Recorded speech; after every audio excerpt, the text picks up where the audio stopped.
Messi dunyoning eng yaxshi futbolchisi kim? Bizga ayta olasanmi? Lekin o'zingni qo'shishing mumkin emas. Seningcha bu futbolchi kim?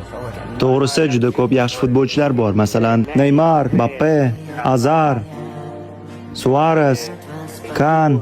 Ishonchim komil, ularning barchasi hozirda dunyoning eng yaxshi futbolchilari. Sen hozir barcha futbolchilarni sanab chiqding, lekin hozir menimcha bitta futbolchini yoddan chiqazding. U 7-raqamli futbolchi va bu kim? Bu haqida bir o'ylab ko'ra olasanmi? Sen uni hammadan yaxshi bilasan. Ha, Cristiano.